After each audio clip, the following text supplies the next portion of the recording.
swords, poles fashioned from oak, strong enough to crush armor, other weapons capable of delivering deadly blows. Sometimes in martial arts, it's all in the force, being with you.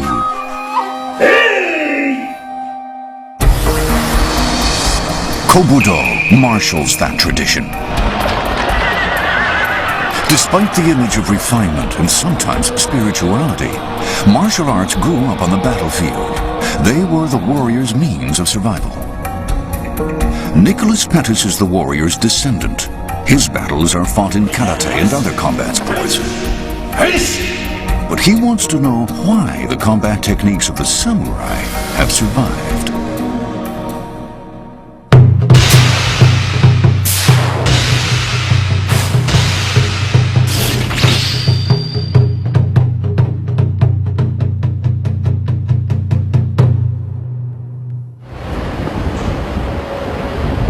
Welcome to Samurai Spirit, and I'm your host, Nicholas Pettas.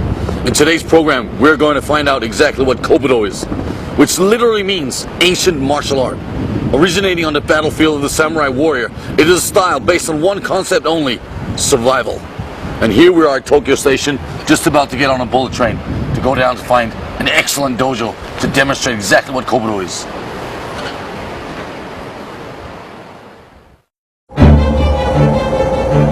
Many martial arts emphasize on a spiritual awareness, but Kobudo is all about defeating one's opponent. The message is clear and unclouded. I want to find out how Kobudo embodies the samurai spirit.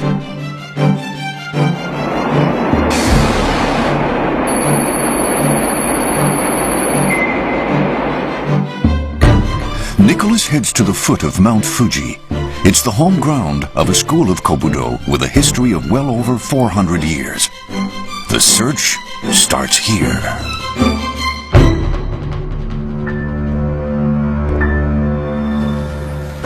And as you can see, we've now made our way into the dojo. And these guys are already practicing. Let's go have a look at it.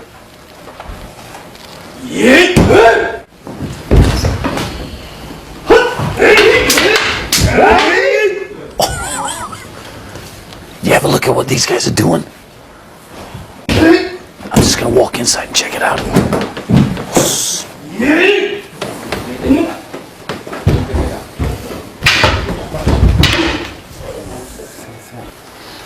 I think it's the sensei sitting over at the back of the dojo.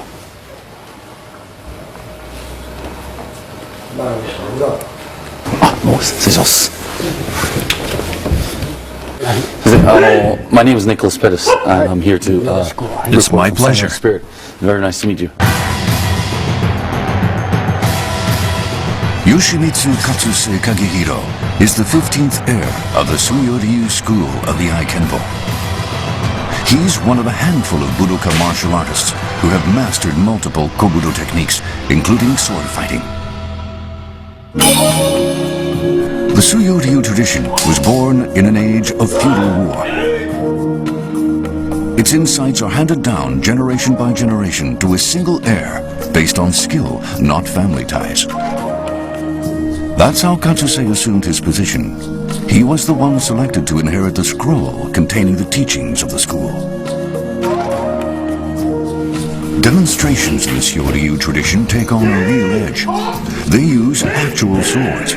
The reason is a preference for reality. Simulated swords would not have been used in actual combat on the battlefield. I was hoping maybe, if it's not too much of an interruption in the training, that maybe you could tell me a little bit about what Kobudo really is. You mentioned Kobudo, but we haven't reached that level yet. At this point, the emphasis is still very much on technique. Killing techniques, to speak frankly. That makes what we're doing Kobujutsu, not Kobudo. Many years of training are needed to become a master of Kobujutsu. Only then can one achieve the spiritual benefits associated with the pursuit of Budo, the way of martial arts. Nicholas asked to see a demonstration of the main techniques of the Suio Ryu. They all involve actual weapons. That does wonders for concentrating the body and the mind.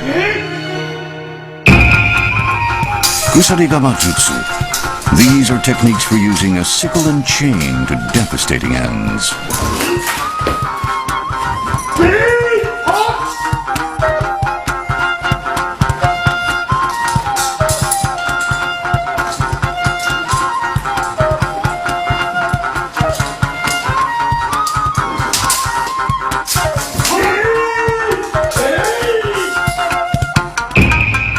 Naginata Jutsu.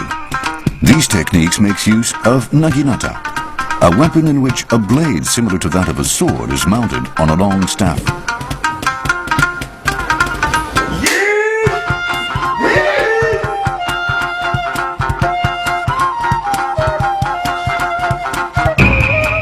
Jojutsu. A hard wooden staff is swiftly manipulated to overcome and overwhelm an opponent.